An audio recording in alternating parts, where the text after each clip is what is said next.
you use vehicles in your daily commute or to try to get to location A to location B, but you don't know the mechanical marvels that happens underneath the hood. The inline six internal combustion engine is probably the most unsung hero of your daily life. Today I'll be giving you a verbal demonstration of what actually happens inside that metal block known as your engine. It all starts with the first stage, intake.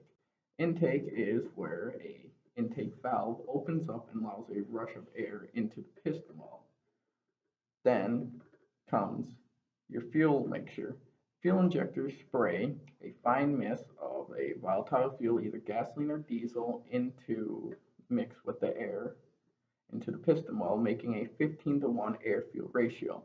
This ratio doesn't change unless you have other mechanics like turbo or superchargers or larger fuel injectors or pumps, or if your vehicle has a carburetor, but carburetors are heavily outdated. The last one was made 40 years, yada yada.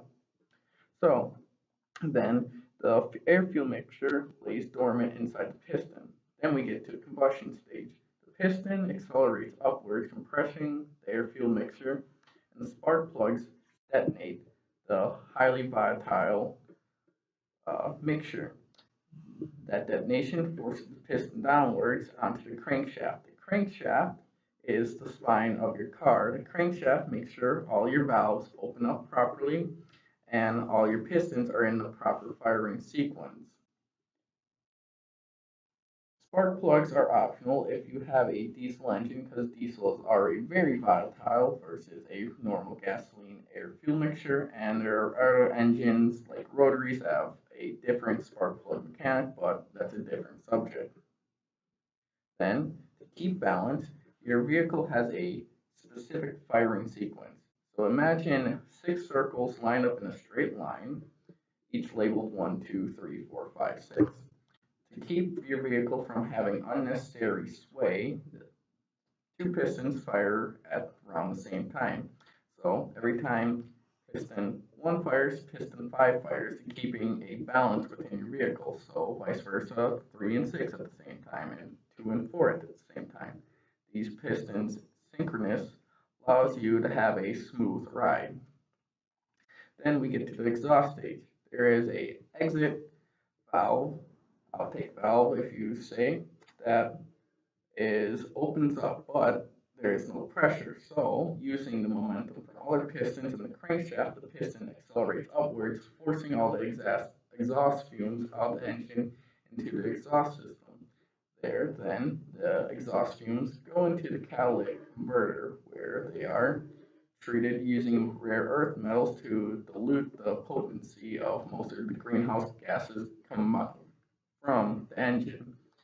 Then, after the catalytic converter, the exhaust fumes go down a long tubular line of usually steel tubes into the muffler. The muffler is basically a big cylindrical tube that has these lateral metal walling in it called baffles that muffle the car's noise and making cars produce less noise pollution. And with that, that's the general understanding of cars. So vehicles all start out with an intake where air and fuel goes in, mixed together, and gets sealed off inside the piston wall. Piston goes up, compresses it, spark plugs detonate it, and using that detonation provides momentum for the piston to crank the crankshaft, providing all the valuable information your engine needs to have proper timing. And then an exit valve opens up, piston goes up again, forces that exhaust fumes out of the piston well down into your catalytic converter, be treated and diluted, then into your muffler to be reduce sound, and out your engine. So that is the general understanding of vehicles, and I hope you have a further understanding of the daily magic that happens underneath your hood.